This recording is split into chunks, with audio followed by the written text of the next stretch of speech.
Translating these ideas into action brings the story to life. And, like the fizz in our wine glasses, the story bubbles, finding space as headlines on front pages in the print, broadcast electronically, and posted on new media across the globe. And when it catches the attention of the powers that be, they act speedily.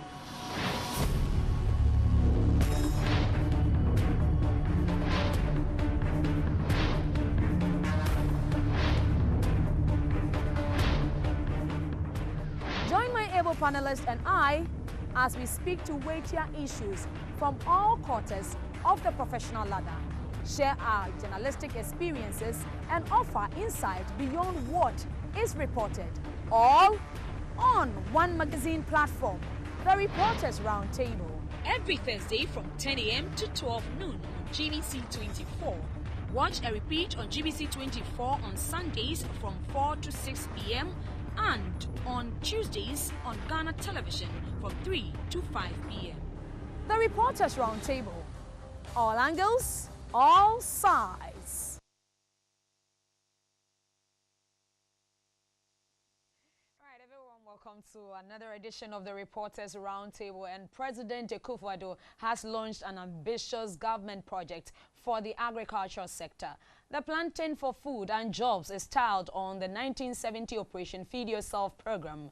Maize, rice, soyabeans, sorghum, and vegetables like tomatoes, onion and pepper are some of the crops in focus. The initiative is targeting over 200,000 farmers and individuals across the country who are willing to go into vegetable cultivation and other backyard farming. The 560 million cedi program is expected to boost food production and create over 750,000 jobs. However, there are concerns from stakeholders, including available market for the produce and whether the youth will be willing to go into agriculture, as many prefer white-collar jobs than tilling the soil. Another issue is that majority of lands in the hinterlands have been degraded by galamsey operations. President Akufo Addo says the fight against the illicit mining, otherwise known as galamsey, is not to demonize Chinese nationals involved in the illegal trade. Instead, the onslaught is to stop the pollution of the country's water bodies and halt the wanton destruction of farmlands. The ultimatum given by the Minister for Lands and Natural Resources to galamseyers to halt the operations or face the full weight of the law has expired. But the question is, what next? Right, in here to do the discussion with me is Frank Nyonator. Frank is with Metro Television. Also with me is Edward Kareweh. I hope I mentioned the name right. He is the General Secretary of the Agric Workers Union. And Kwasi Asare is with TV3. He is a business news anchor, right?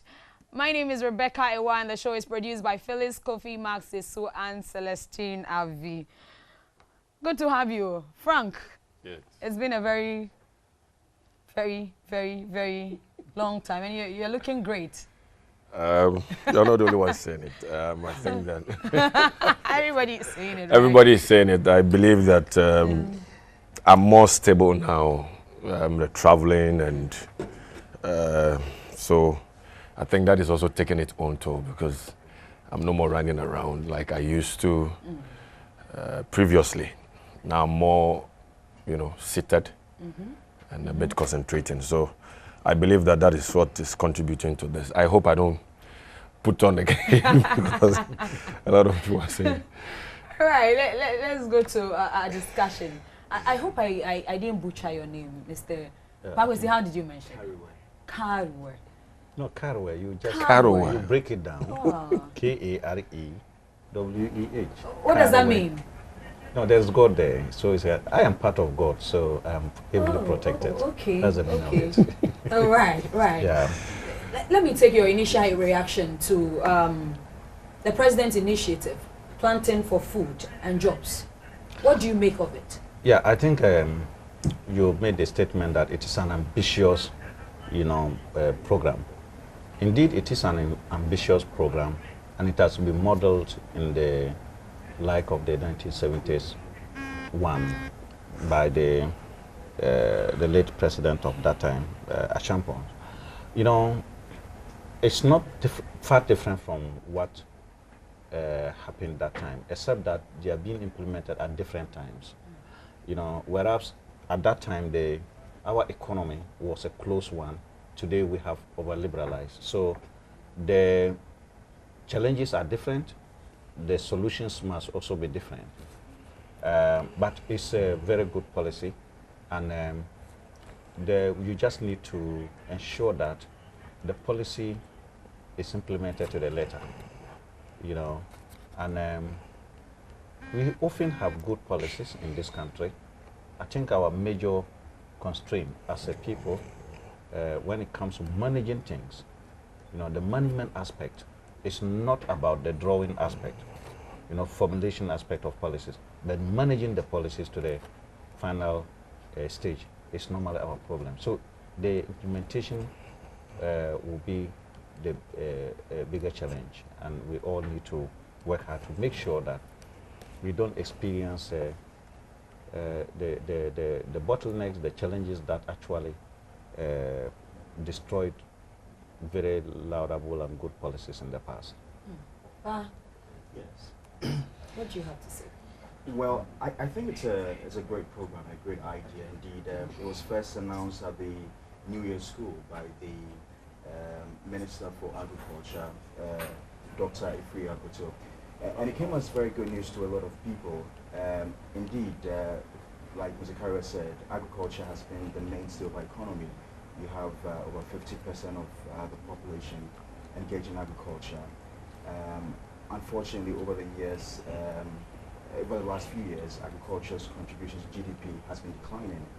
And if we are to address the challenge of the declining currency, one of the things we need to do is to invest a lot more in production and to reduce the extent of imports into this country.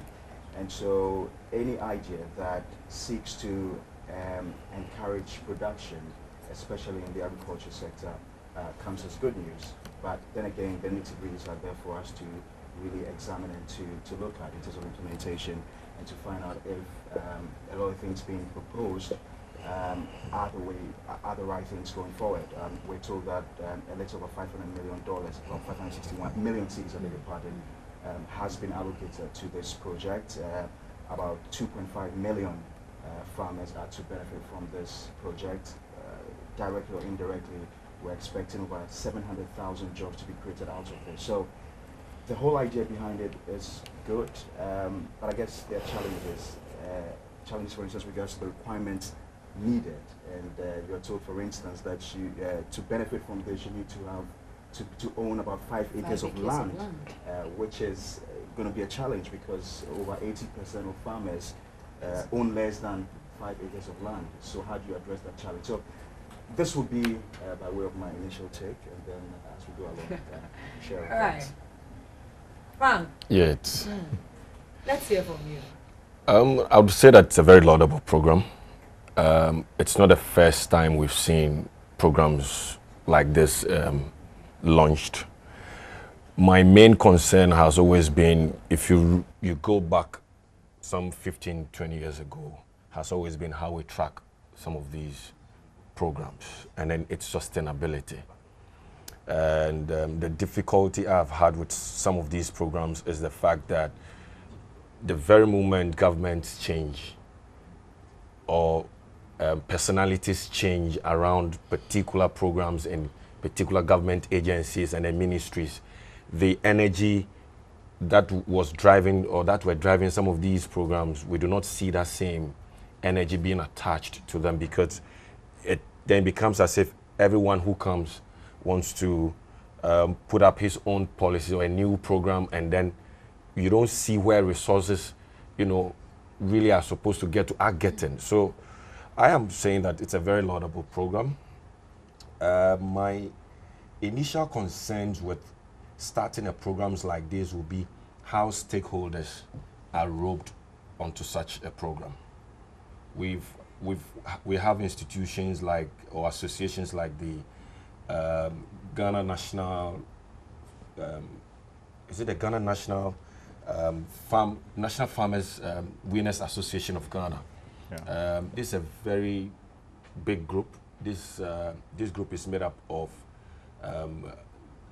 farmers who have won the national awards and have contributed a lot to the country's food needs. And so for such programs, for me, I would want to see to what extent groupings of some of these people with experience already on the field, already on the ground, are roped onto programs like this. Because if you want to talk about anything to do with food, I believe that these are some of the fishermen and farmer groups that if programs like this, if I don't know to what extent government has contacted them in terms of policy and how they've explained some of these things to them. But I'm more interested in seeing some of these groupings leading some of these. My brother here from TV3 just mentioned about the program taken into consideration if you don't have 5 acres of land. But we know it's a very, it means that if you are not very careful right from the word go, certain people will be cut off. That is, if you don't have 5 acres, how do you qualify? How do we encourage? Is the policy going to rope in, for instance, is it encouraging smallholder farmers to come together to be able to make up for the 5 acres so they qualify to access some of the goodies in the policy? And so for me, it's a very laudable program. Tracking is very important, but how do we get already existing groups who are involved in the agricultural sector to lead it? I don't want to see the politicians lead this program. I don't want to see the same faces that have been leading some of these programs lead. I would want to see some of the people already on the ground, leading some of these things. For me, if you are introducing, if they are talking about youths getting involved, particularly on this program, very, very laudable. But do we have, for instance, do we have demonstration farms where, for instance, somebody like me who has never done farming before, but probably my father or a relative has some 10 acres somewhere I may want to access. If I want to go into vegetable, if I want to go into fishing, aquaculture, if I want to go into cocoa, I mean, other stuff, where do you get some of these trainings from? You understand? We have these demonstrations. So for me, my initial take is that it's a very laudable program, but I do not want to see the same traditional hands, the same traditional faces leading the crusade on this flagship program.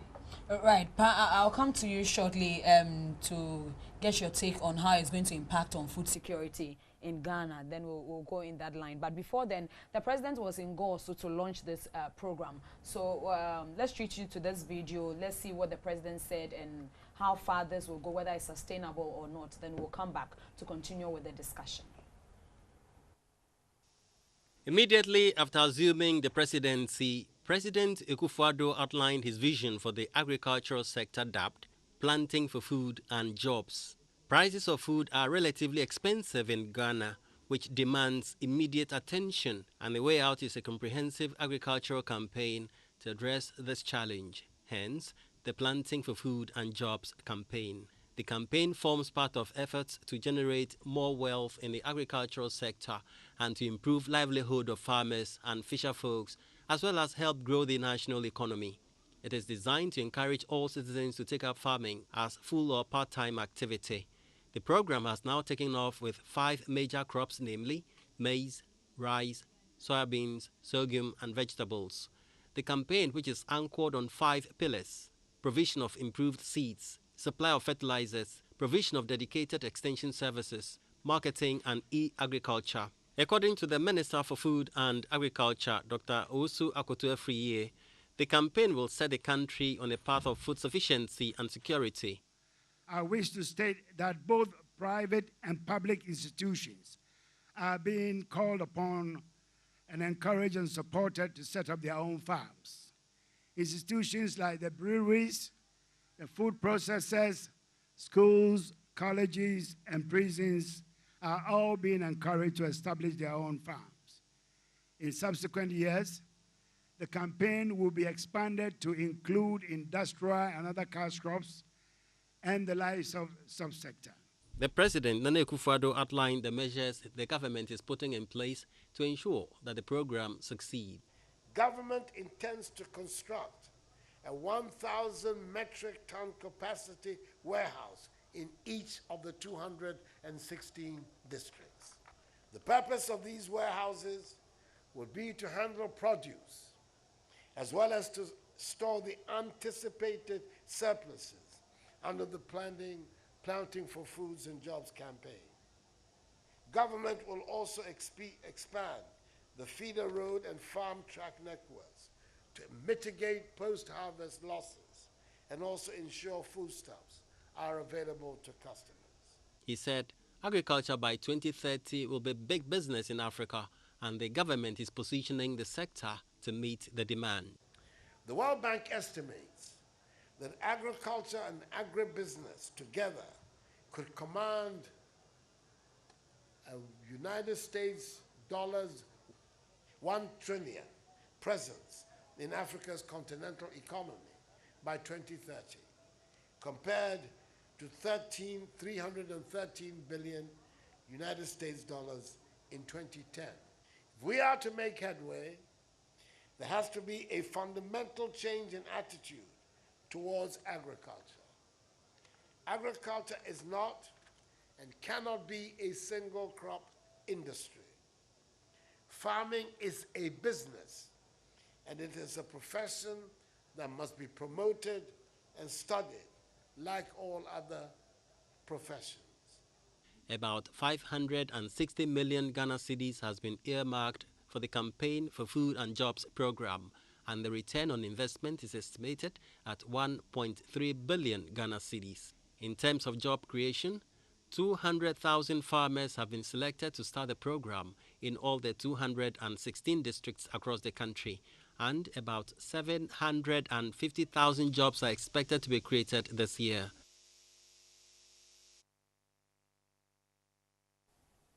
All right, welcome back to the program. So you saw the president and the Minister of Agric telling us the plans put in place to ensure that this program is sustainable. Huh? Right. In terms of food security, indeed, when Mr. Kareweh talked about the Operation Feed Yourself, then launched in their Champon era, one of the things it did was to encourage households to have their own backyard farms. And so there was a lot of subsistence farming because people were growing food crops in order to feed themselves. And that's what Nyonator Akufo Addo's government is also seeking to do, to ensure that, you know, quite apart from those who will be supporting the large scale, individuals and families are able also to get into agriculture and farming to produce to feed themselves. I'm learning also that when we have these, we're going to have silos in these districts to check the incidence of post-harvest losses that have, you know, occurred over the period. If there are going to be excesses, we're going to be exporting to neighboring countries and all that. It is good news. Yesterday, the World Bank released a report suggesting that you know, growth is beginning to rebound and pick up after what happened in 2016. The whole of the sub-Saharan region recorded a growth rate of about a little over 1%, which is the lowest in over 2 decades. A lot of countries like Nigeria, which rely heavily on crude oil production, we know what has happened to their economies, you know, and the report is suggesting that, and if you permit me, GDP growth in countries whose economies depend less on extractive commodities would remain robust. And this is going to be underpinned by infrastructure investments, resilient services sector, and the recovery of agricultural production. So agriculture is indeed important. And if we are to grow as a nation, we need to channel our resource and investment into this area. I don't know also if the government intends to come up with a dispensation where a quota of loan portfolios will be dedicated to the agricultural sector, because again, financing has been a major issue over the period. So these are the areas that I think that, you know, the government should be focusing on. The name. Let me. I'm glad what. Yeah. Yeah. As the Agric sector workers union, have you identified any key challenges in there that you would want to be addressed? Yeah, certainly. We are clear that the challenges we'll face will come from the implementation. Now, I heard in one of the news items this morning that the ministry is taking steps to review the over 5 acres, requirements, criteria. They are reviewing it to include those below 5 acres. I just said in one of your news items.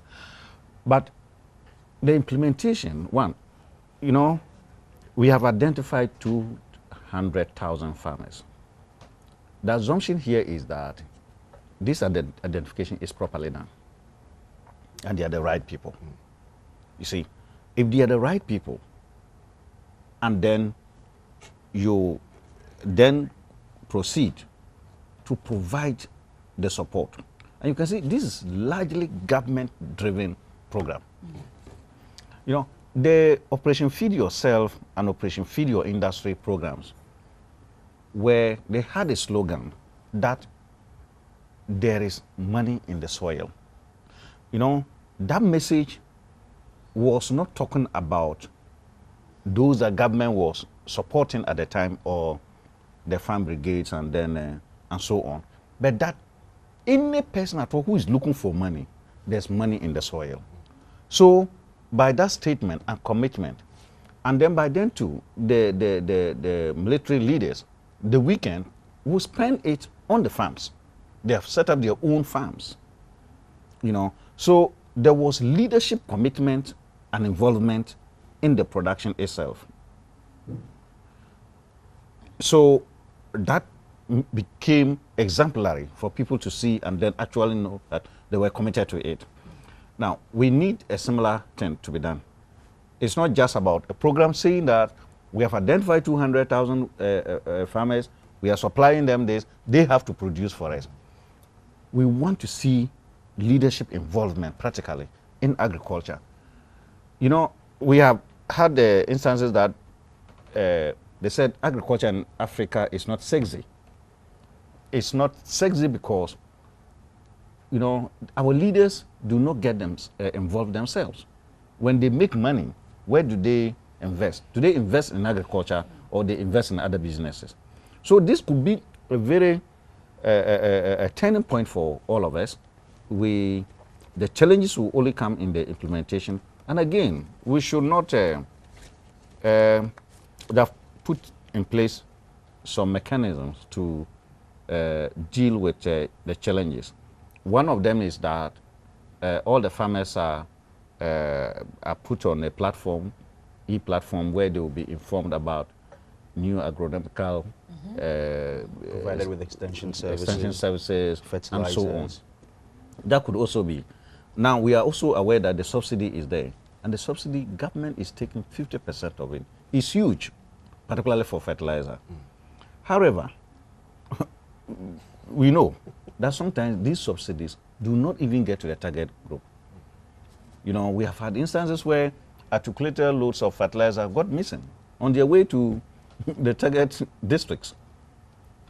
They never arrived there. That is also something that we need to deal with. And that ties with your point earlier on that it should not be the traditional people to lead it again. But we have not yet changed. We may still be the same people.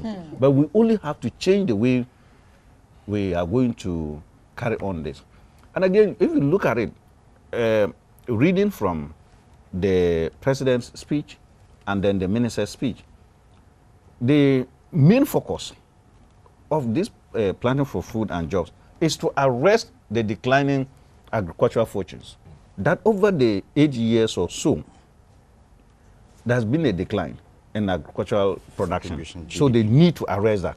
It tells you that it is more of a short-term focus for now. But we need to begin to think beyond the short term. But we don't need to wait until we get there and then we are stranded. We need to already have a plan for the medium term and the long term.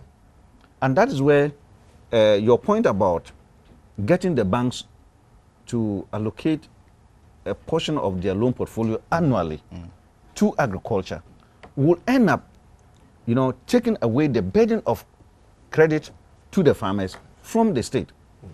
We are aware that government is providing 560 million Ghana cedis, and the Canadian government is providing 125 million Canadian dollars for the next 5 years. In my view, that's even a token. Because it's a token.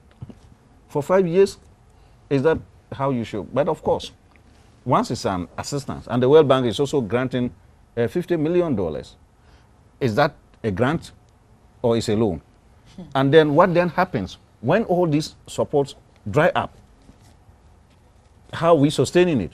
So we must begin to look at how we can face the huge support that is coming from the state into the private sector. And from the speech, ADB, that's Agric Development Bank, has also played a critical role in underwriting some of the expenses that went on. Can it continue that way?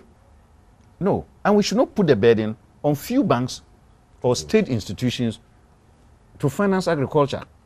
I think that we must come out with a policy that cuts across all the banks and is mandatory. Either 1% of your loan portfolio, 2% or 5% annually must be sent to agriculture. And we are talking about agriculture, but this is a specific program targeting a subsector of agriculture. That is food, crop subsector. But we have plantation agriculture. We have the other subsectors of agriculture. I hope that we will not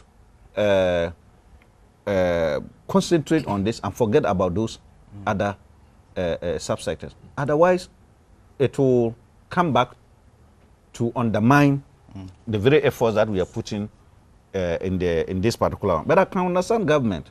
If you look at the subsectors within the agriculture sector, is that the crop subsector is the biggest.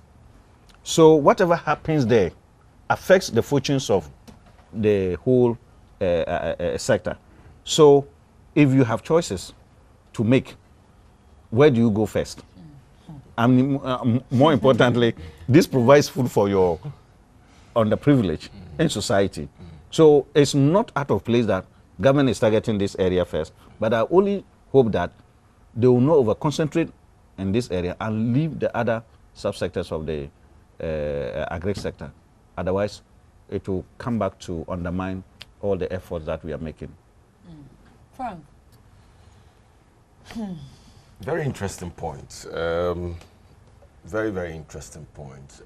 I would want to also look at the issue of the banks, for instance. How much are the banks currently putting in agriculture, for instance? And if we look at that amount of money and then at what interest rates are some of these monies going to the few hands we have in the sector? These are very critical points that we need to look at carefully if this program is going to succeed and we get the banks also on board. This is where sometimes I feel that the state can come in, and sit down with the banks, and reach some form of agreement, and then so it becomes a bit more, because these monies that are come in, these initial amounts that we have, these pledges that we've seen, I doubt if they decide to even disburse them. The current numbers the initial numbers that we have of farmers, whether it would even be enough. You understand what I'm saying? So, for instance, the restructuring of the ADB, for instance, the focus of that particular bank, if it could be redirected to focus a bit more on the agricultural sector, for me, is one key area I would want to, see some, steps being taken to push them to. I know they're already doing a lot, but I know they are also into other sectors. But if they could be encouraged to stay, particularly within their main area of focus, it would go a long way to help. And then the issue of incentives for these farmers. Yes, a lot more hands will get trained as extension officers. Some of the incentives will come in the form of fertilizers and other inputs to the farmers. The question that would bounce back to all of us again is that who are the faces going to lead the distribution of some of these things? Like he said, in the past, fertilizers were supposed to be probably subsidized. They get into particular places, they get into particular hands, assemblies, and the districts take over. And then by the time you realize, you don't know whether they smuggle them out of the country, which is happening. And you see all these things. So we may be looking at a very good program. But if the attitudes around do not change, if the old hands around do not change, and we still go around, looking at it, there should be some radical approach to this program, not just at the implementation side, but also how we track the implementation. Because other than that, all these monies will go in there, and in the next 5 years, we will not see anything. We've seen programs with, look, that VMA project. We shouldn't be importing rice into this country. Looking at the amounts that were pushed into such a program some years ago, we shouldn't be here talking about this. We shouldn't be relaunching some of these ones. I think government is now looking for some other investors to go back into that enclave. But it is very bad. What happened? These are some of the questions that we should be asking. But if we go about it in the same manner, I don't think that we are going to succeed. And like he said, we shouldn't just be looking at, fine, maybe it is easier that in the next 3-4 months, crops will be harvested. So maybe it makes it a bit more easier for us to pay more attention to those areas. Fine. But we should also bear in mind that that is just a small segment of the sector. There are other sectors that are producing more and probably even earning the country more than what it is that the crops would do for us. So we should, as we implement this program, probably another phase should be looking at the other sectors. The fisheries sectors are there. And then the commercial cropping, I don't think we've done very well over the years. I don't think we've done very, very, very well. Cocoa is on the decline anyways. Coconut, which we used to produce so much, go and see how the farmers are suffering. I mean, bacterial infections and other diseases, are just eating everything, out of the hands of the farmers. Cashew nuts, I know farmers who got angry, went, chopped off their trees, burned them into charcoal because the incentives and, the frustration. And let us not joke. Farming is not an easy business to engage in.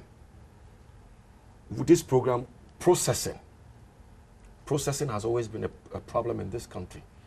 Bumper harvest. We see tomatoes even from traveling from here to Nsaom, just from here to Amasaman or Media. You see these farmers, sitting by the side of the street, selling the tomatoes, by the side of the road. If nobody gets it, nobody buys them, they bring it back to the house. These are some of the issues for me. They are the small issues that add up to become the bigger issues in the sector. And we are not, if we tend to not look at these ones, and we tend to be looking at the bigger ones, I tell you, we will lose sight of these ones. The undercurrents will still be there, and we will be failing. Because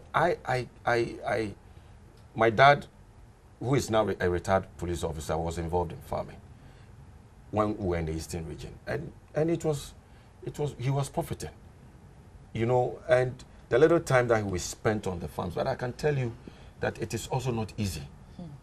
Let us not joke about it. If you talk to the farmers, the frustrations they are going through, it's still interesting that all over these years, they have still been able to sustain us and secure us food-wise. So this program that has been launched, I would want to see a different attitude all around. We should not leave it just in the hands of the politicians. Let us look, there are some private farms today that are doing well, because a private person who goes to the bank to take the loan will not allow his money to go down the drain. So we are getting involved in this program, we should get serious people to lead the programs. And it's not, and fine, maybe the politicians won't like what I'm about to say, but I'll say it anyways. This is a national program. We shouldn't look at it just from the perspective of it's NPP that is in government, so we are all going to fold our arms and then watch. We should get involved. There are experts, very good experts on the NDC side, on the NPP side, consultants who should be prepared to speak. They should be prepared. Institutions where my brother is coming from organizations should be prepared to talk. Other than that, I won't say it. I'll just leave it there. I guess they have enumerated all the challenges, or you have. Yeah, I mean, just to add to it, I mean, along the value chain, as we seek to grow food to feed ourselves, as we seek to provide ready market for the farmers, we should also be looking at value addition, which I also heard the president talk about. And I guess this will tie in directly with the one district, one factory policy. For instance, the tomato production, the sorghum, the maize and all that. Are there other ways we can, derive more benefit from them beyond just the raw product? So we should be looking at this in the long term as well. Let me chip in this point about the market, for instance. I believe, I was just thinking around something. We have so many public institutions like the boarding schools, for instance, where headmasters spend millions of Ghana cedis in buying rice to feed our brothers in the boarding institutions. What would be wrong, for instance, if we should tie some of these farms to the schools, to some hospitals? So, for instance, I know I'm a farmer, and when I produce, I know my farm product, the rice I'm producing, at the end of the day, I'm feeding it to this school. You see, when we let us start to think around some of these things, and then, I'm farming, and I know that the rice I'm producing, and the boarding schools, the numbers are increasing. The numbers increase, the headmasters will spend a lot more, because when they go to the market, at some point they do go and credit some of these food items to come and feed our brothers in the boarding schools. So why don't we think around a way to tie some of these things? The market is there. The problem I'm having is with packaging. Packaging. If we look, because I started to say how to convey the goods from the roads. Yes. Are also a problem. Because I've heard people say that even though the warehousing stuff that the president spoke about is a good and laudable idea, how do we convey these goods? Because the road networks to these farming areas are very bad, and do we have to consider repairing all these things before we can talk about warehousing? I think that all of them can go handy. We cannot leave one and finish the other. We cannot say because the roads are bad, we should finish all the roads before we go into the production of food. Yeah. Then nobody will all die in this country. Yes. And just briefly to add to that, the challenges are multifaceted. Yeah. And I'm glad we also have a railway development ministry. I mean, moving forward, these are, areas in which we can, you don't need to directly use the roads. The rail system can be deployed, in terms of transporting of these goods from one center to the market. So, looking forward, these are other things that we can also... Yeah, and the minister acknowledged that, first and foremost, what they are doing is not something new to the agricultural sector. It's a rehash. The pillars, this program has been, it's not something new. Yeah. Except that they are looking at how to create a very healthy metrics between the various things that they are doing now. Now, the minister also indicated that they are going to use the purchasing power of the government, the state, to take off the produce from the farm gates. And then his ministry is in talks with the gender ministry, the health ministry, the education ministry, and whatever. You know, again, these are not new ideas.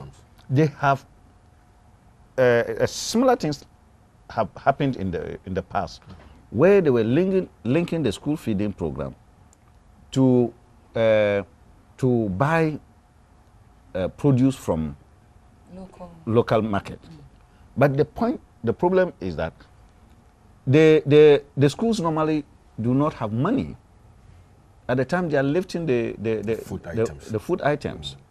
You know, you often hear that boarding schools have to close down in the north because the subventions did not come. We are all aware of how many of those institutions, state institutions, are suffering from their allocations, because the allocations, one is low, is small, and then it will not even come on time. So it constrains those institutions from actually lifting from the farmers. You know, that is why we, in order to cure the challenge that we are talking about, you talked about something that what happens when there's a change of government, that we often throw out policies. That is the more reason why we must make many stakeholders to own this program. Because when they don't own it, they will not be there to defend it, or they will not be able to defend it when you are not there.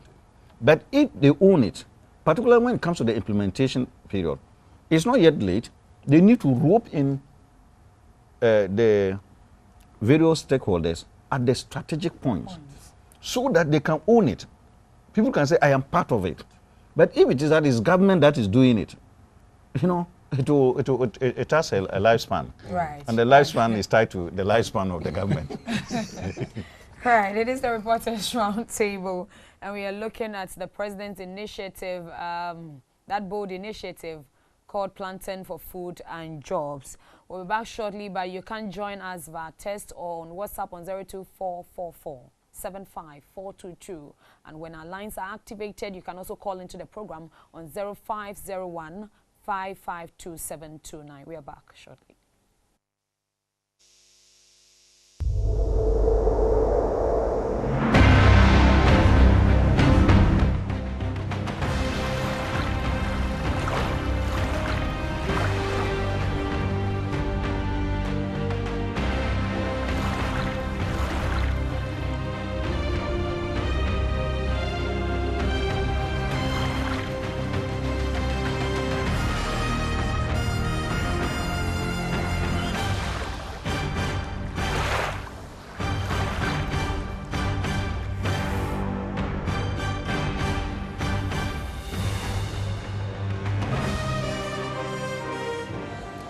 My name is Rebekah Awuah. Keep watching the Reporters Roundtable on GBC24 this and every other Thursday.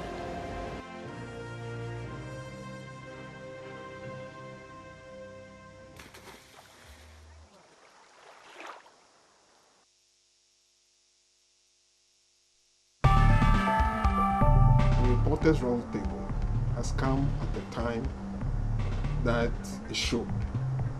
It's a very important program. We are now going to educate the public about our practice and hopefully inform them about the work we do and how we do it. Keep watching Reporters Roundtable.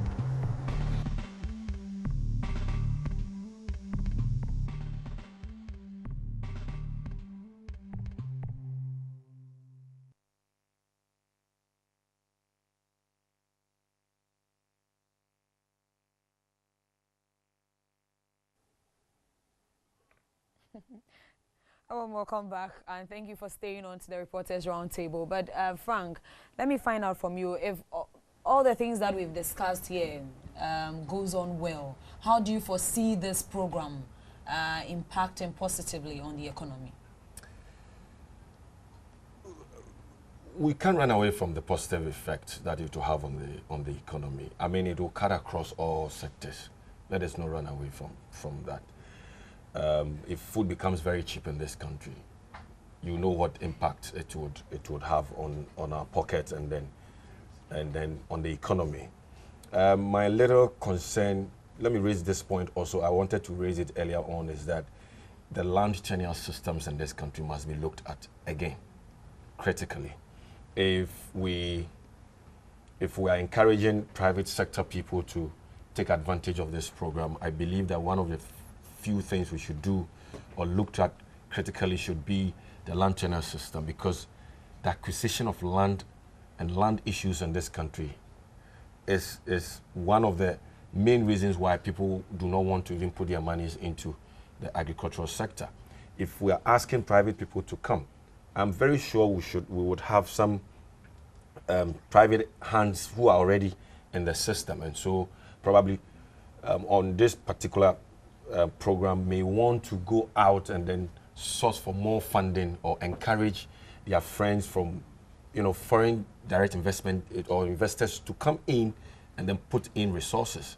And if it's going to take it that an investor comes into this country or a private hand wants to go and then take advantage of this program, and he has to buy the same parcel of land 4 or 5 times or pay families of about 3 and other individuals, all these things go a long way to discourage people.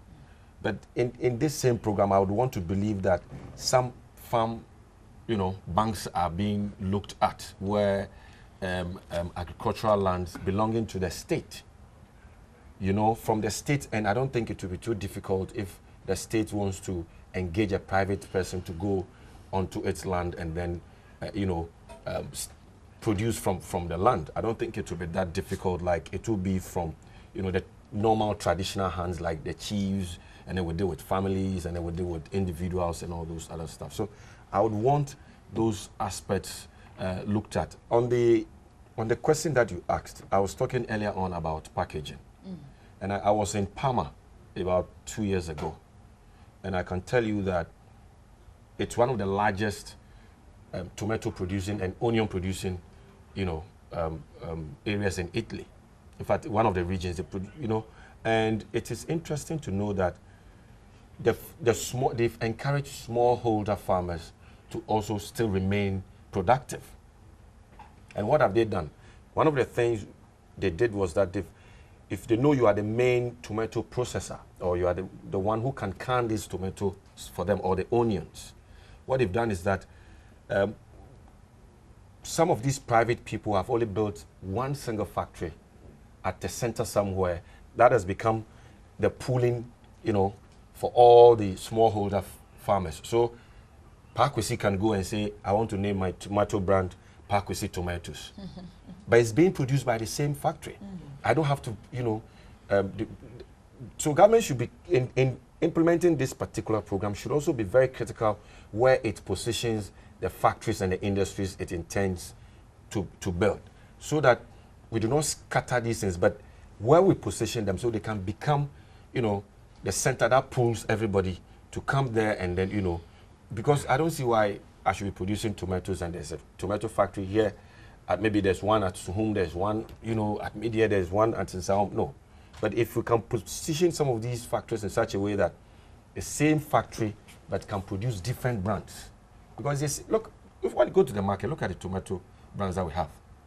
I will not mention any particular name, but it's Ghanaians who go to Italy and other places to get these names, the local names branded on these things. And it's not that these things have not been produced before in this country. So it's not new. Yes, government is saying it is not new, but I'm saying that the approach to even the market, let us not joke, the Ghanaian is also getting sophisticated. The middle class is growing. And I don't think I would want to come and buy any substandard tomatoes from you if I can get a cheap one that is being imported from Italy. So let us look at it very well. If well handled, I am particularly interested in the first phase of this program. If it goes well, I believe we should get things done right. But it's going to be an avenue for the creation of jobs. I think so. I mean, when you, they say what, after the pilot project, we're expecting over 2 million farmers to benefit from it. We're all waiting to see how the pilot project goes. It is estimated that directly or indirectly about 700,000 jobs should be created. I mean, if we're going to monitor this project, if we're going to ensure that there's a provision of extension services, there are fertilizers given to the farmers on time, there are irrigation facilities, you know, also provided, and there's ready market for these produce, we're going to be the eventual beneficiaries. Because at the end of the day, what is going to happen is that it's going to reduce our importation on these food crops. We're going to have enough to feed ourselves. We're going to have enough to even export and rake in some foreign exchange from that. So the benefits are enormous. The benefits are indeed enormous. If we're also looking at attracting a lot of university graduates, then we've got to make it very exciting for them, because these are people, we've said that over the period they've been lavish of white-collar jobs. And so if you're bringing people into agriculture, it's not going to be the same, it's not going to be business as usual of using manpower. It has to be a lot more mechanized, you know. So these are things that we should invest in and focus in and get a lot more private sector participation, make financing available at reduced rates. And here the central bank must also come in, because the interest rates are extremely high. And so if we need to attract people, we need to look at a lot more of these things. Mr. Kareweh, how do we even get the youth along these lines that we are all professing? Because if I get the whole picture well, then this planting for food and jobs is not just for farmers, but we are trying to sort of create that awareness for every citizen to at least plant something in your home. But we are giving the benefits to farmers first and foremost, and we want the youth to also get into agriculture.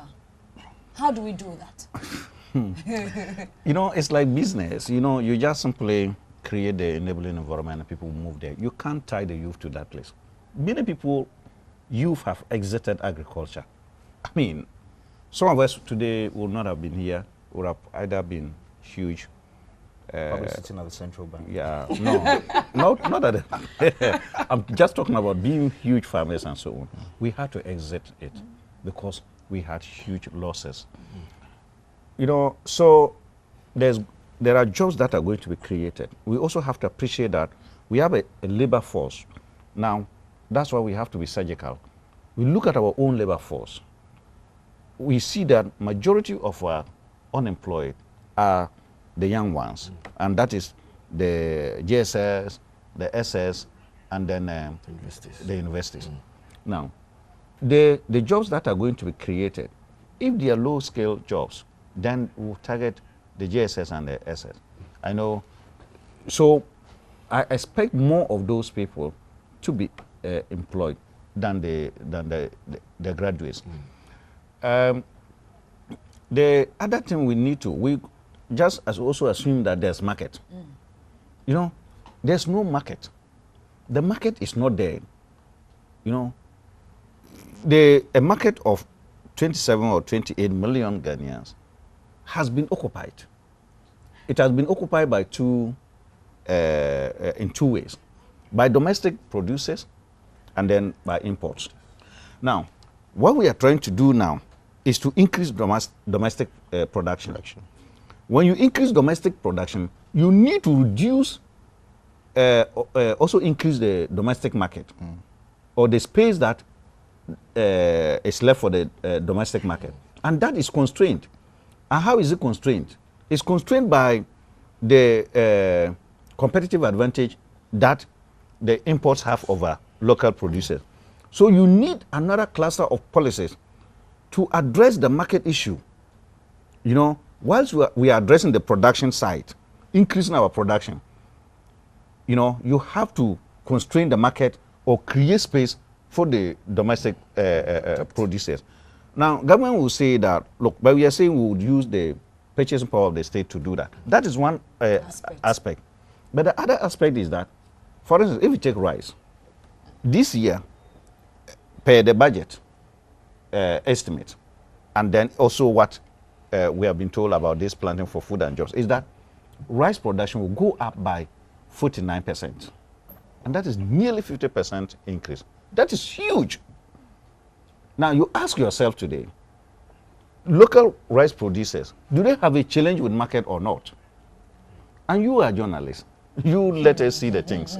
Your cameras are there. Your reporters are on the field. They will tell you that they are unable to sell what they have produced. Go to Asare, go to all those places. You will see that they are unable to sell their rice. Because it's not just about production. It's the rice still have to undergo some processes. The entire value chain. Before it gets to the market, to the real market. And we need to address that too. It's not just about the production. So you see, we would like government to focus on that and then also create those, restrain the imports in order to free the space for the local produce. Otherwise, the most disheartening part for every farmer is when you produce and you don't have the market. In fact, you are bound to get, sometimes you can get total loss. If you take yam, for instance, the estimate is that before the yam gets to the table of the consumer, 60% of yam is lost through post-harvest losses. It's bulky. Okay, I hear we have somebody on the line. Let's speak to them. Hello, Mr. Akoto. Yes, madam. Good to have you on the line. Hello? Yes, sir. You are live on the Reporters Roundtable. Hello? Hello, Mr. Akoto. I can hear you loud and clear. Yes, I'm listening. Yeah. Would you want to tell us why the selection of the particular crops for the Planting for Food and Jobs project? Well, madam, if you look at the crops that we have selected for the Planting for Food and Jobs, they are the commonest staple crops of most of the farming communities in Ghana. For example, if you take maize, it's the commonest staple food crop in all the communities from the northern to the southern sector of the country. Likewise, the others. That is why we have selected these ones. And then secondly, if you take a crop like rice, we are importing a lot of rice into the country.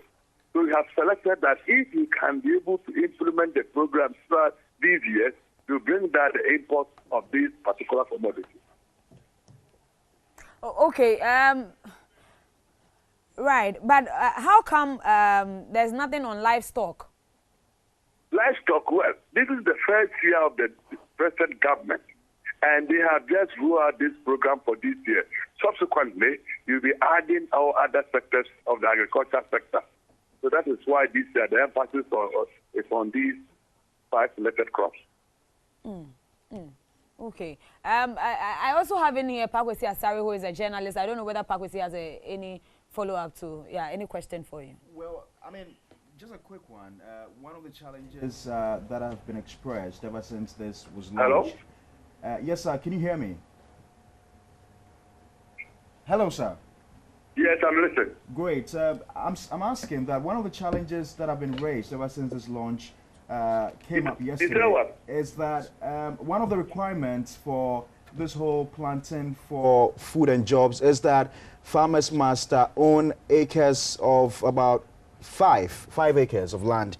And the fear is that over 80% of farmers in Ghana own lands less than 5 acres. How are you going to address that to ensure that this is not discriminatory?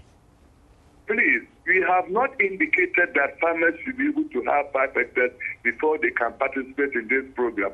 What we are saying here is that if a farmer has at least 2 acres, which is less than the 5 hectares that people are talking about, okay, 2 hectares, 2 acres is 0.8 hectares. And that's where the emphasis is. They are not saying every farmer should have 5 hectares before he can participate. Please. So when is the pilot going to be over? The pilot? Yes. Well, we have just begun the farming season, and the farming season in the southern sector, you have two seasons. You have the major season and the minor season. So the program will be implemented in both seasons. In the northern sector, you have one season, and we are going to utilize the season to implement this program. Okay, Mr. Kareweh. Well, Mr. Koto, Yes, information is that some of the seeds have not yet gotten to some farmers, and then the fertilizer too. Is that the case? The seeds, yes. I will say yes, and I will say no. Why do I say yes? I say yes because last week, before the Easter, that we directed that all these seeds will go to the district. But some of the districts are proving to a little bit not ready to receive the input. And some of them have also indicated they want to revise. They add additional farmers to what we already have in our midst. So that is creating that confusion. But at least there's indication that some districts also have received the seeds. Likewise, the fertilizer. We need to plant before you apply the fertilizer. And we need at least 2 weeks before application of the fertilizer. And as I'm talking to you, we are also directed the companies that we are working with to supply the fertilizer to the regions, to certain regions and the district. All right. So, Mr. Koto, the final one before we let go of you. If you support farmers to grow, how do you expect them to market it? Pardon? If you support farmers to grow, yes. Yes. How do you support them to market it? The market? Yes. Is it the market? Yes. Yes. What you are saying here is that the planting for food and jobs has 5 pillars, and one of the pillars is marketing.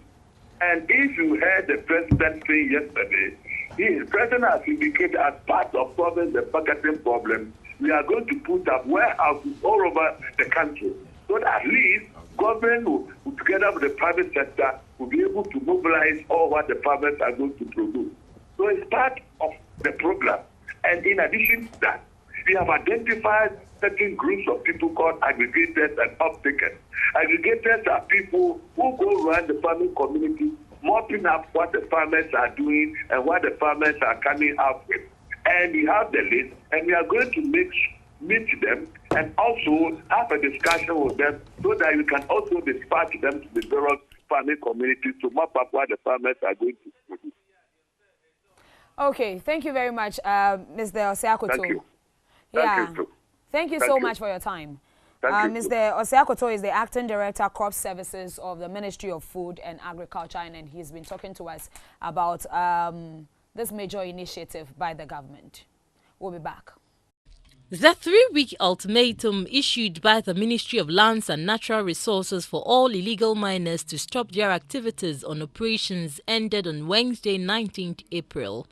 A joint team from the Ministry and the Minerals Commission toured some mining areas including West Achim, Danchambor District, Etiwa, Chebi, all in the eastern region, to ascertain whether illegal miners or galamsey operators have fully complied with the Ministry's directive. Effect of illegal mining on the environment includes pollution of water bodies, destruction and depletion of the country's forest cover, among others.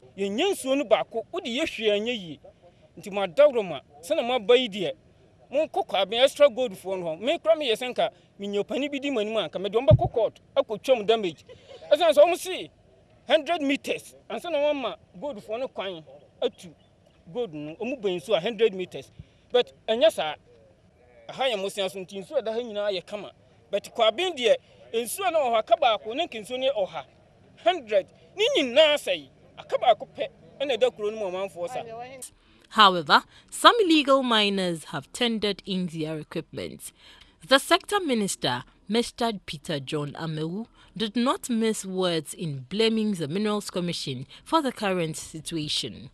Giving a concession to a large scale and you have no idea as an inspector of mines and you sit down, let's listen. We can't allow this in continue. Please, please, please, please. And I think that it's proper you know, from your outfit, you need to take responsibility for these things. These boys we are taking out of the sites for what they are doing, we are all parts. The guys do not come here because some of them, you are also inclusive. The landowners, including people working in minerals commissions, are part of this nonsense. And I think that collectively as a country, we must begin to address this seriously. There was an interesting incident at Apinamang where the team chanced on an excavator at the residence of Mr. Akwasi Asare. He told the team he was in the mining business because his party had come to power. The minister did not take it kindly to his loose talk. The MPP as a government will not condone right and wrongdoing. This is a party that wants to save the life, not of you, but to save the life of Ghanaians. Everybody. Everybody. What you are doing up there is wrong. The chance. What we want to do is to help you to do it well. At Chebi, the team also inspected some reclaimed sites. For now, it looks as if the way forward to stop the wanton destruction of the environment through galamsey lies in clamping down on illegal mining. We need to sustain this. As human and as Ghanaians, you know, as we all believe, their thinking might be, oh, you know, in the next 3-4 weeks, we'll go back to the site. And that is why education is very important, you know, for us. There is a sustainable way of managing this. And that is where the MMIP, you know, is going to come in, which is a 5-year program. It's a project to make sure that we sanitize the whole system. Those that are coming out immediately, we are collecting data. Reclamation is going to be the immediate thing to be done. And that will involve provision of some livelihood as people keep on saying, what do you do to them? Reclamation, of course, it's going to provide money, an alternative to the activity that they are going to do. Most of the major water bodies in the country, including the Brim, Pra, and Cobra, and Tano, have all been messed up. Right, so that was a video telling you that at a 3-week ultimatum given by the Ministry of Lands and Natural Resources to clamp down on issues of galamsey is over. But the question is, what next? And we are to plan for food and we are to create jobs, and our lands are degraded. How do we get it back on track? I've been joined by Joyce Jichi. Joyce is with Radio Ghana. She is an environmental reporter. Do you think that this 3-week ultimatum has yielded any results? Considering even the video that we watched, and how aggressive the minister was. Well, I think I like the posture of the minister. I appreciate that he's quite serious about dealing with the challenge of galamsey, and if not for anything at all, over the last few weeks, what we've seen is a certain campaign by interest groups, by the media, who've all taken it up to, you know, ensure that this menace is gotten rid of. Let me start off first of all by saying that we as a people, as a country, as a nation, we have sat aloof and we've watched this happen. It didn't start today. Galamsey started a very long time ago, and we've sat down over the years and we've watched the degradation of the forest cover. We've watched and seen the pollution of our river bodies, and to this extent that it has to take this very revolutionary approach to addressing it. Governments over the years have tried to, you know, do their part. I remember the previous government had come up with its own solution to tackling the issue of galamsey. What I understand from this new government is that over the years there's been a militant approach to dealing with galamsey, which for them is unsustainable. So this government thinks that over the years, what has happened is that there's been a militant approach to tackling it. We deploy military personnel to these sites to go and seize equipment, and it keeps happening because it's a matter of survival. You know, people are hungry. People do not care that, you know, they will die. I mean, a lot of time you see pictures of people having, you know, dying in galamsey pits, and it's all for survival. So the minister has talked about the MMIP, the Multilateral Mining Integration Project, which is going to last between 3 to 5 years. And what they're seeking to do is that they're going to have, it's a multifaceted approach, bring in a number of stakeholders, you know, to try and make it a lot more sustainable, rather than this piecemeal approach to tackling it. let's wait and see how it pans out. I know the Chinese are also quite upset because they feel that there's been a campaign to demonize them. Look, the thing is this: in the mining industry, we have large-scale mining and small-scale mining. The small-scale mining has been reserved solely for indigents, for Ghanaians. Unfortunately, and then the large-scale mining, we allow for multinational participation. You have over 2 million of people engaged in small-scale mining. And so it tells you that that is the area that people focus on a lot. Unfortunately, over the years, there's been an intrusion in the small-scale mining area, which is reserved solely for indigents. We have China and all that. And we feel that that's where the problem is. But what's the way to deal with it? Some recently, you know, were criticizing the minister that he had gone about begging the Chinese to stop mining, and that, you know, what they expect is a rather radical approach to it. I will wait and see how this pans out, because we've seen it before. I mean, I'm not being pessimistic. I'm just saying that this is not the first time we're trying to deal with this challenge. We've seen it before. Let's see what's going to be different this time around. Joyce. Yes, I was with the minister, the entourage that went round, and we started the trip from Kubreso, that is within the West Achim district. Then we realized, or we saw, that most of the equipment there had been moved from site. You know, some along the roadside, others in front of people's houses and all that. We didn't see people rather on site, and that was a surprise, because I don't know whether they had a wind of it that the minister was coming there or not. So they moved out, but just as we were leaving, we could see some people, you know, coming from the bushes, kind of. So that's an indication that they were just hanging around somewhere. But then, like you rightly put it, the ultimatum has really worked in terms of calling them to stop work. And they've moved, most of them have moved their gadgets or their equipment from site. Right. Mr. Godwin Ama is on the line now. He is with the Ghana National Association of Small-Scale Miners. Mr. Ama. Hello. Good. Finally, we had you online. Yes, your association is saying that you would want to help the Ministry of Lands and Natural Resources to fight the galamsey menace. Why have you waited this long? Okay, thank you. I think there are so many challenges fighting illegal mining, I would say. And it takes a lot of political will.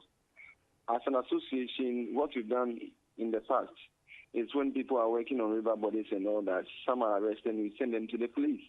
Once you send them to the police, since you are not law enforcement agency, that's where your work ends. And you have a lot of frustration in there because of so many influences. But now that there is that political will, and we have the media also in support, then it makes the work easier, because CSOs, everyone in the country has seen the devastation of illegal mining in the country. And there's a need for us to all come together and then solve it. So once we have those CSOs and other groups supporting them to make the work very easy. Right. So what exactly will be your association's contribution? Yeah, our contribution, you see, we are mining in the whole 9 mining districts. We have memberships all over those areas. What we are doing now is any area that have been cleared from by the illegal miners and those who have been surrounded their equipment and all that, we'll make sure that they will not take it back, because we have our monitoring team there. We have also the task force there to make sure that those people don't go back. And those are the river bodies also. There's constant surveillance there. We have, as we speak, around Pristia and its environments. They are going around and updating us, and we are also updating the relevant authorities. So I think the whole thing is hand to hand. We want to have a very good and regularized small-scale mining sector for us all, so that we'll do our work, and then we'll get the good and still let the environment be intact. But have you had the opportunity of meeting the minister to discuss these issues with him? Yes, you know, the Small Scale Miners Association, we have quarterly meetings since about 4 years ago with the ministry. So we've been meeting, and then we've been giving them feedbacks. We've been discussing issues to move the sector forward. We've also been engaged with the Minerals Commission and other agencies. So it's something that we meet. The doors of the ministry is always open to the association and then the small-scale miners. As I speak now, I'm in the ministry, and very soon we'll be engaging with the minister. So it's not something that we don't have the opportunity to move. All right, we wish you all the best. Same to you, and thank you. Thank you very much. Yeah, Mr. Kareweh, what approach would you want the minister or the ministry to embark on to after this?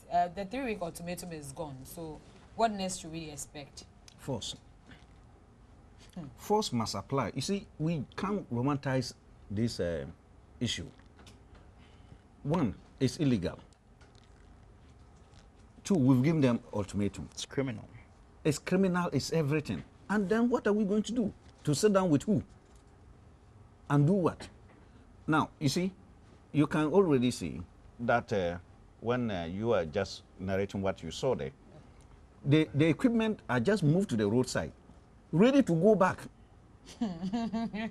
You see, do we have a program to confiscate those equipment? They should have all been confiscated. What are you using it for? And if there's enough evidence that you use it for that place, and it is clear because they are just by the scene, you now go and prove that you did not use it for that. And that you, as an individual, need a caterpillar and a grader to do your business. And what type of business, as an individual, do you do that requires you to own a caterpillar or a grader or that? You should let us know. You know, so it's lack of political will. And whenever there's lack of political will, even a small problem becomes big. We all sat down, not that we were not seeing it, we saw the equipment right in the rivers, but because we were benefiting from it, look, the interest behind it, the very people who are supposed to stop it have interest in it. These are just the facts. So, Kareweh, like you rightly said, previously militant action had been used before and it didn't work. So what the minister intends to do, or this comes under the multilateral mining integrated project, that they should really educate them, you know, get them all together, because according to the project, there is this concession. They've identified mining areas so that they'll put them together as a group, and through their program, educating them and all that, with the help of the Mineral Commission and other agencies, they will zone out some of these areas for these illegal miners so that they will mine sustainably. So for the meantime, what the embargo or what the 3-week ultimatum is that they should stop working for now, as they find a way of getting them together, educating them to find a way of giving them some of these concessions that the Minerals Commission has already identified as having gold or mineral in those areas, so that they could go and mine. And so within that time that you are mobilizing to educate them, what happens to the land? If people go back to where? Because it should be left there and there. But one thing that we realized is that there was this big mining company, MA Resources, that has a concession there, and it has subletted the concession to illegal miners. So at that point, the minister called that it should be suspended. The license should be suspended because the activities were close to the water body. Yes, because these companies are endangered themselves. They themselves are endangered. So in order to secure their own lives and their business, they cut out some of these lands to the illegal miners. Why are they endangered? Yeah, because they would come, they would encroach on their own lands. I've heard instances of that where there have been encroachment on lands, you know, of those who have their licenses, and so what they have to do is to probably sublet some pieces of this land to the illegal miners. I think, like you said, there's no better way, you know, of dealing with this than to be brute. You know, than to be brute, because look, and you use the word romanticize. We are romanticizing this whole business, you know, and for as long as we keep doing this, we ourselves, in the next few years, even water, access to potable water, clean potable water, will become a challenge for us in the next few years. Look at the rivers, the Pra, the Ankobres, and see what's happening to them. Our forest cover, it's depleting by the years, by the days. So, I mean, I want to be cautiously optimistic about this and wait and see how this turns out. I just hope a lot of what's happening is not just for the cameras, you know, because we've seen it happen over the years.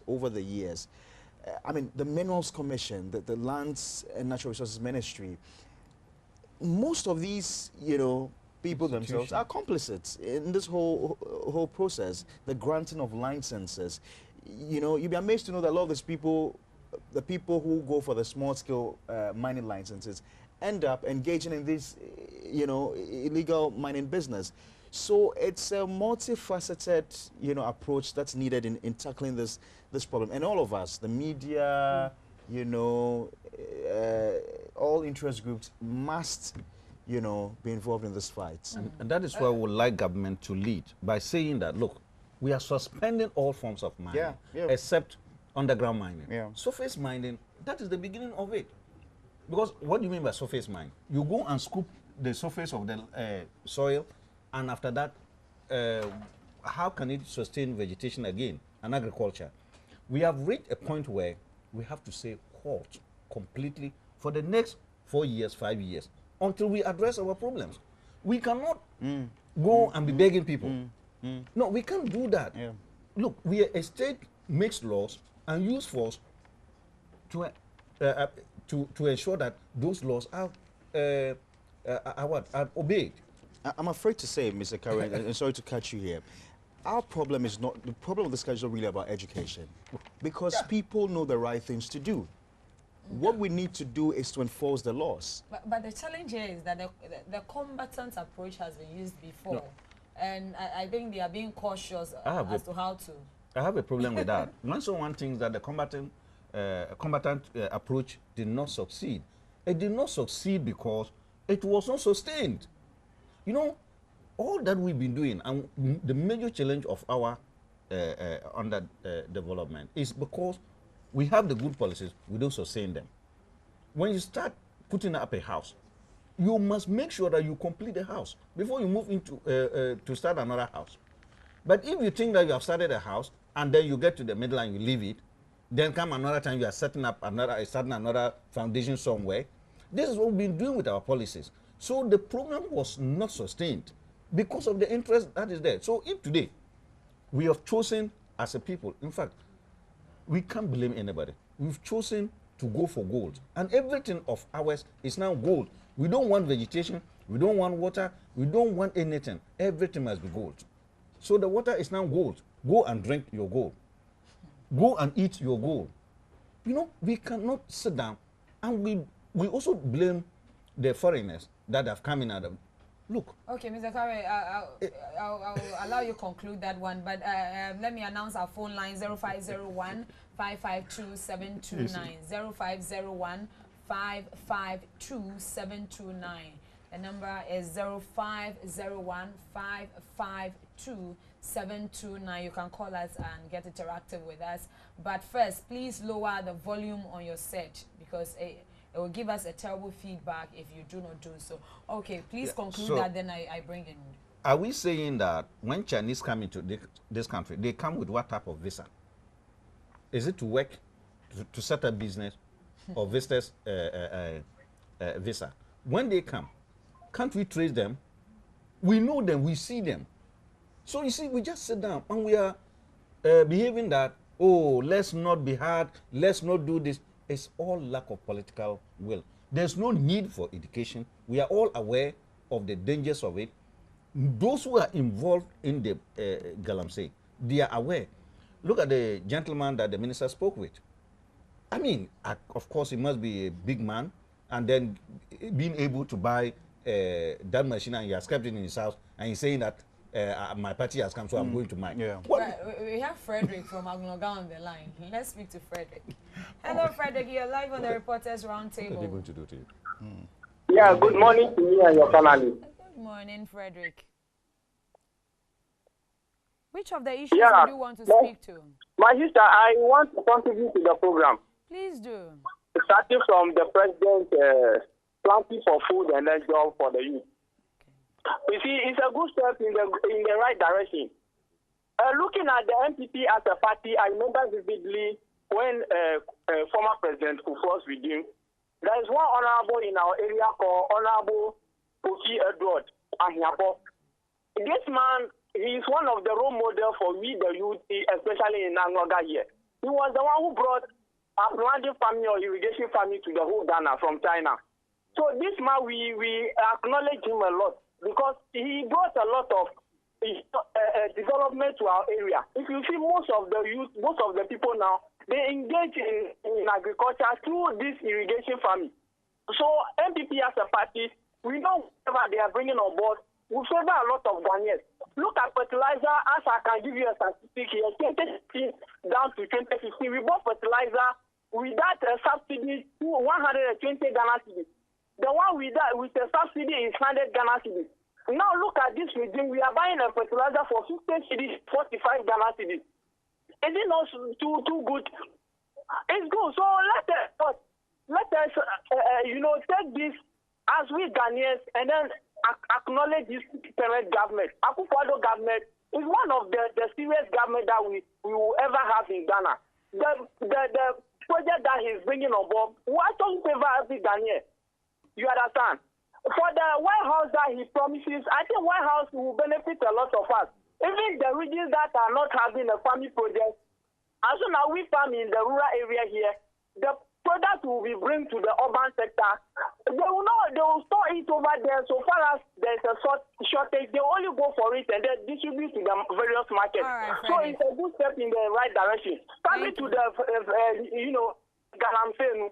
You see, fighting galamsey, this is the time that a serious action has to be taken. But not for the minister and his co to be in what? In a VIP trip going there up and down. It's not the right way to fight this. We actually come to the drawing board and employ some of youth task force to be in the bush and be chasing these people away. I think it will be one of the right way. But for some time that a minister and the journalists will go to the bush to see if the people are there themselves in galamsey, I don't think it's the right way.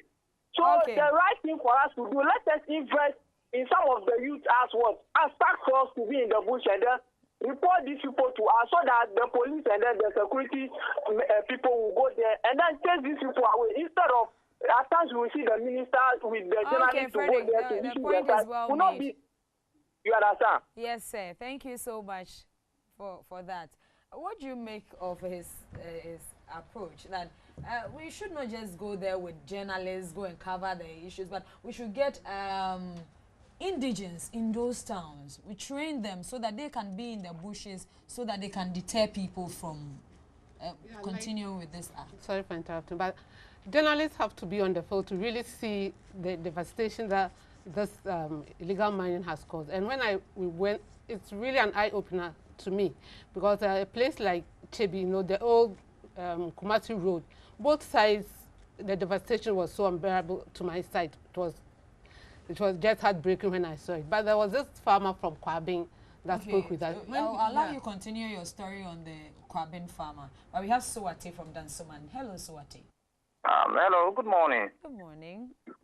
I'm watching the program, but I would like to contribute.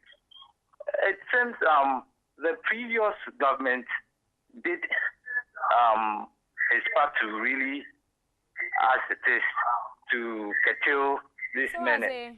Can you please lower the volume on your set? Sorry? Would you please lower the volume on your set, your television set? My television set? Yes, it's giving us a feedback.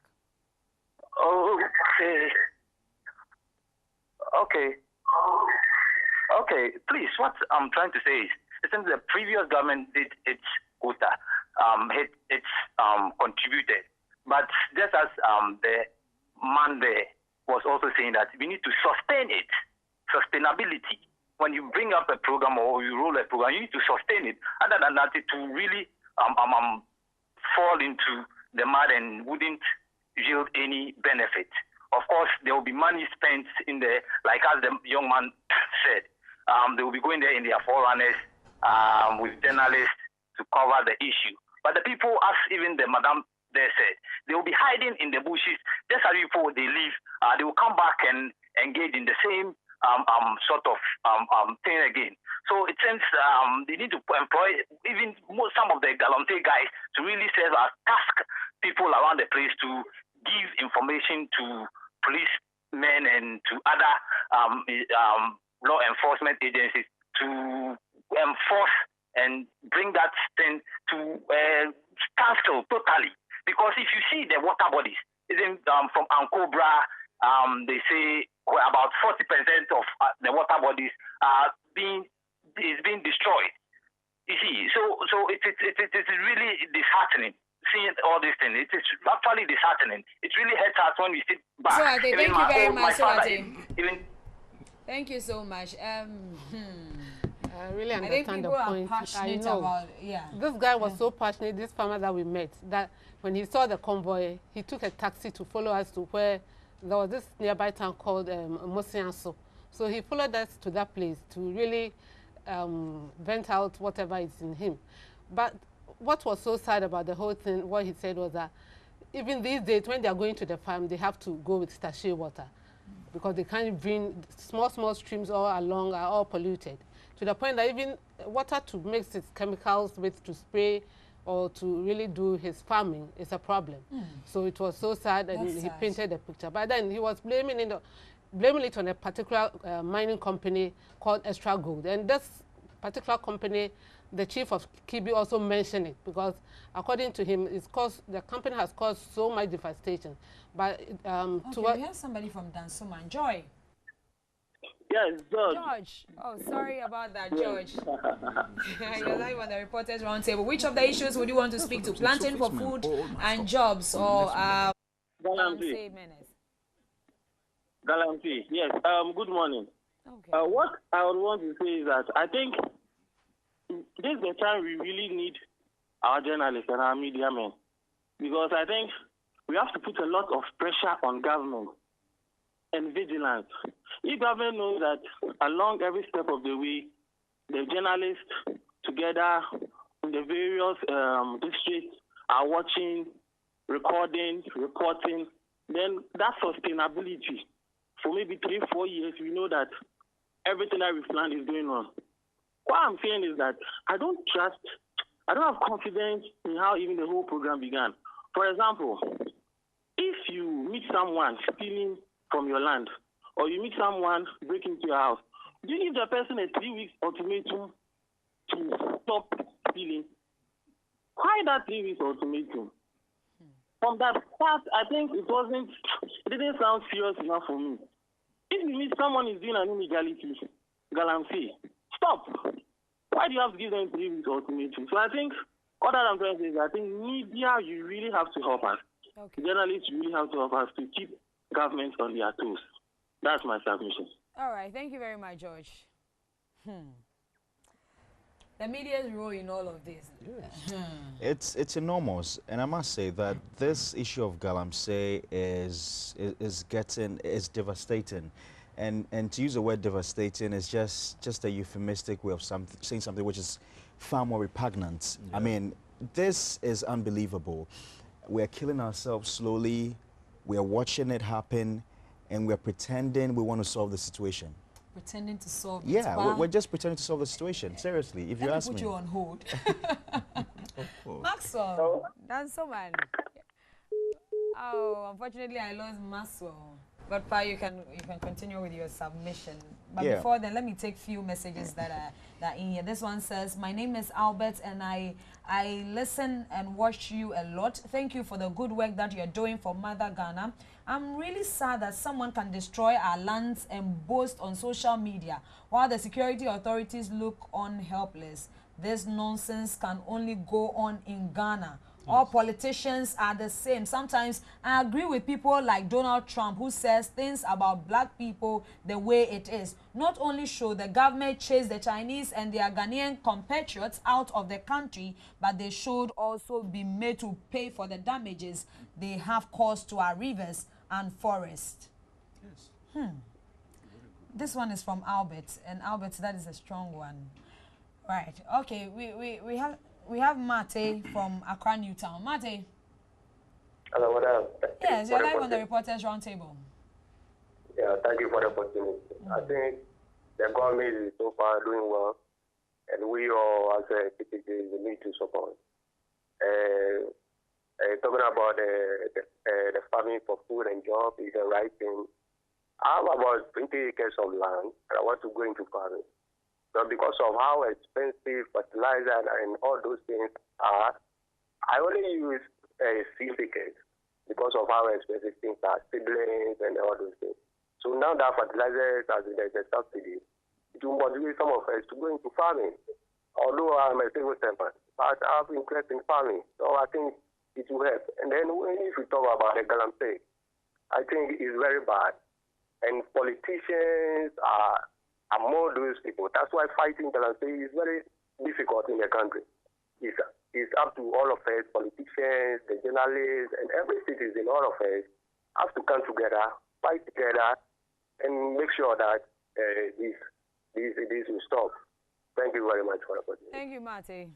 Right. I think the number of extension agents that the ministry intend employing to make this program effective has not been achieved due to the fact that the youth are not willing to enroll themselves in the Agric colleges. Hence, the little in the sector, about 20%, are sacked every semester due to their inability to clear their fees. So how will the government and his ministry encourage youth into the colleges of Agric and complete their courses now that allowances have been cancelled in the sector? This one is coming from Yamba. Oh, this one is coming from Joseph. Yamba Konja Joseph in the northern regions. We also have Patrick Owusu Ansa from Kaswa. Patrick. Yes, madam. Good for calling into the program.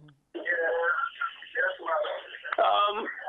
Patrick, let's play by the rules. Thank you very much. Would you want to have a fruitful discussion with us? Kindly lower the volume on your set. It's giving us a terrible feedback. Is it okay? No, just lower it. You cannot hear yourself while you're still talking. Okay, thank you very much. I just want to contribute. I'm watching you live.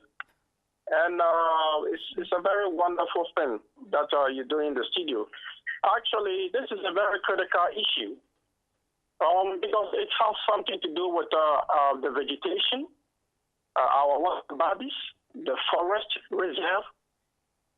This is something that is going to affect the country or the future generation in the near future. It's going to affect us in the near future. It's something that we have to take it seriously. It's not something that we have to normalize it. We don't have to take it so calm. As a matter of fact, when it comes to the government has to deal with the issue in a very wise manner. Ghana can generate a lot of revenue from this sector, the mining sector, the small-scale mining industry. How? For instance, we can protect our water bodies. We can protect the vegetation. We can save the future generation of this country. And how are we going to do this? We have to sit down, regularize it very well, and then make sure that these miners, small-scale miners, do not get close to the water bodies. And they have to, after excavating the land or after digging, they have to reclaim the land. They have to cover it. So I don't know what the district assemblies are doing. We have to bring the district assemblies on board. They have a very big task. That is about enforcement. And I really appreciate the point that the man in the middle made. Okay. He said that we need to sustain the program. And that is true. We need to sustain it. The enforcement, it has to continue. We don't just have to leave things halfway and expect results. It cannot be. So please, we have to be very critical about this issue. Thank you very much for allowing me. Thank you so much, Marty. Right, and Selon from Kwabenya says, nice program, but please do start on time. Time consciousness is very vital. Yeah, right. I agree with you, Selon, on that point. We'll do our best to start on time. Right, and he says, planting for food and jobs is a great initiative, but let's hope corruption doesn't cripple it. For me, corruption is more destructive than even galamsey. I employ the government of the day to fight corruption with all seriousness. And that is from Selom, from Kwabenya. Right, and I have somebody on the line from Nima. Adam. Yeah. Yeah, Adam. Good morning to you. Good morning. Hope you are doing well. Yeah, I'm doing well and fantastic. Thank you. Let's hear from Under you. the circumstances, though. It is well. That's it. You see, this issue is not something that it could be tackled lightly because, one, there are a whole lot of issues, challenges of unemployment, marginalization. You see, people don't stay at home because even if you ban these people, where are they going to? Where are the job markets? And there's a whole lot of disparity among the youth and even grown-ups. Imagine people at the deprived areas. What would they do to survive? So it's a complex issue. Stakeholders must sit and find a solution to all this. Because if you want to limit it to enforcement and the rest of Rambo tactics, it's not going to solve it. People will still go back to it. So we must find a root cause, that is unemployment. And education, our level, how we educate ourselves to be productive must also be considered. Thank you very much. Thank you, Adam. Right. We have more messages coming in, and this one is from Felix Kofi in Accra. Felix says, how will the youth access jobs? I agree. This initiative by the government, planting for food and jobs, is a good one. But how would the youth get the land to farm? Good question. Right. Let's take our last call and then I'll come back to you. Yeah. We have Mate from Pram Pram. Mate, let's hear you. Me about. Is it Machi, Anna? Machi. Good. It's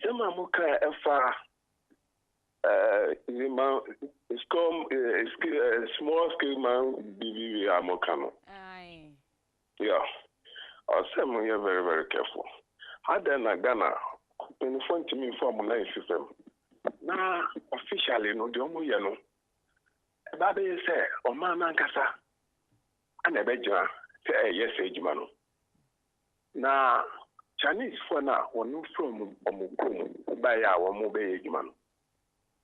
E my ye Ghana you to me I someone confirm ko an ko share the way amutu good no. Na yankasa ye hwe ye good so ato Ghana ni be na betimi akọ China. Obetimi akọ yes ejima. Obenye kwan atu good e wa China. Yakaka. Ye kai say asase. Say nyama bebre. O say selfish na wa Ghana. Ye jai. Ye info we ba about almost let's say about 75%. Ghana operation. About 75%. And I'm here say Jumano. So therefore, I inform ministers Nangasa Wombi. You see, Jaya, you share how better. Put me Abba, you know, MPP for reaching this year. Because your Omo can say, and Jai, but Omu J. At the end of the day, no. So, that's 75%. Omujima, I say, yeah. At the next 4 years, my mama said, some bebutu, I'm a MPP. It is the only year, some work I dream no more. Mr. Mate, MPP, not CPP, when you know, one Mr. Mate, that's wase mfua no ye nya etipo e wo munti me da se pa yo and then oma me twi aba me so okay, but you were on a point you know, we are pretending to fighting this You know, once upon a time we're told that when you're going to church and you meet a white man, you return because you've seen Christ. And I think this culture has eaten up till date. We praise and worship anything that is white and criminalize and demonize our own people. So the man asked, which Ghanaian can go to China and engage in this? No. No black man can go to a foreign land and behave in this manner. But they can come here because we worship them.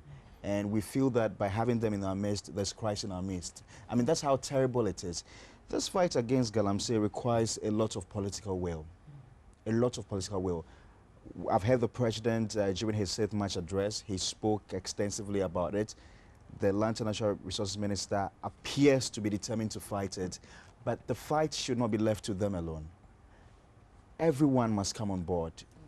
One of the callers talked about district assemblies. I think it should be part of their KPIs. The district chief executives, the municipal and district chief executives, they should be held liable for any galamsey activity in their various districts, in their respective district, because the minister cannot be there at every point in time. The president cannot be there at every point in time. It must be a concerted effort in tackling this challenge. And as for those who talk about the fact that there are no jobs and people are suffering, my dear, there's always a good reason why you should engage in an illegality. I can give 1,001 reasons why I should do something wrong, but that's not the way forward. We must look at the bigger picture of how we want to sustain our environments and to leave a legacy for the unborn generation. And the only way we can do this is to be brutes about this, is to use a lot of force in tackling this menace, because it is deadly. It is deadly. You know, apart from the fact that we don't like ourselves and we are not bothered to destroy the environment and destroy ourselves, we also even have an obligation to the international community. You know, the international community, when it gets to a certain point, will have to summon Ghana before some of the international tribunals and the rest to answer for sitting down and not taking steps and polluting international environment. Because the sea is not for only Ghana. The water runs all across the world. And we have heard that even Cote d'Ivoire is grumbling over the way we are destroying their rivers. You know, the point is that there's total gross indiscipline in Ghana. Lawlessness. Look, and that is the thing that is killing us. You go to the market, people are on the pavement is not yours. And you decide to come and mount your wares there and sell there. When they come to you, you say, where do I go and sell? You go to the Kwame Exchange now, people are selling where they are not supposed to sell. And then when they ask you, where do they did not compensate me properly, they didn't do this. Now it has come to the galamsey. My point here is this. Look, you see, the equipment, we are told by the reporters that they've moved the equipment to the roadside.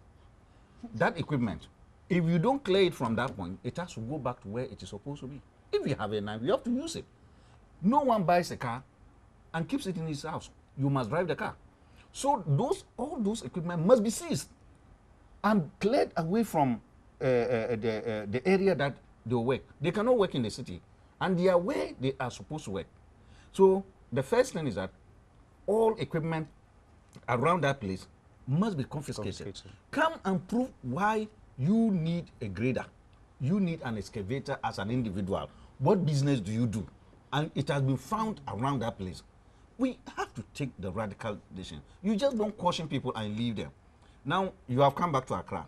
The people will go back, drive the excavator there. Within 5 minutes, 10 minutes, they are there. Do it for 1 hour, 2 hours, and return. You see, because you are not going to be there. And the point you made about district chief executives, municipal chief executives should be, unfortunately, they may be complicit. Who is appointed as a district chief executive? Probably they have also engaged in that illegality and the rest. You know, but the point is still valid in the sense that you have to use the state machinery, you know, structure from the president to the district assembly to address the issue. You know, I think that is critical. And there should not be any compromise at all. You see? So we can go on and say that there are no jobs, there is what, and so on. When you want an issue to be complex, it will be complex. Look, the fact is that, are you supposed to mine? No. No. Are you supposed to do this and that? No. No. The law says no. Period. Why do you negotiate with Apple? You go and negotiate with armed robbers. You go and negotiate with illegal actions. And I believe that there were many of those people who are engaged in the galamsey today who hitherto decided not to.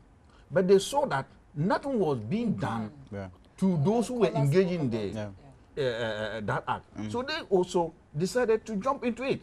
I'm just wondering if I were living in that environment for all these years, I don't know whether I would not have also gone into it, because my colleagues will be doing it and getting money. Then you will sit down and say, Mother Ghana, this, and nothing is being done to them. You eventually go into it. And sorry for butting in, Mr. Kareweh, maybe before you come in.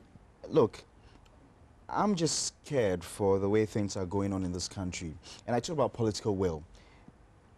We had a tape circulating on social media of one illegal miner suggesting that they had voted in this government and they are keen supporters of the ruling government, and this is what they do to survive.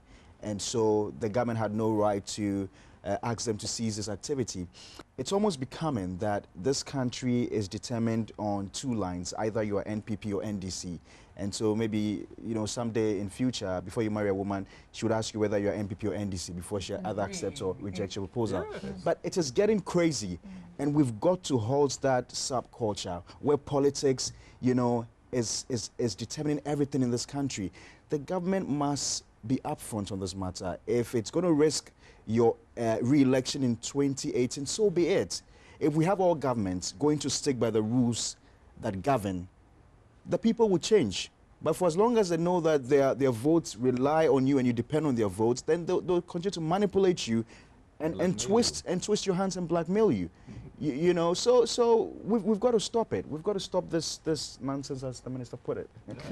Like we all saw on the video, this man who claimed he's a patron of the MPP, for what he said, we all heard the minister saying that that was unacceptable for him to have said that.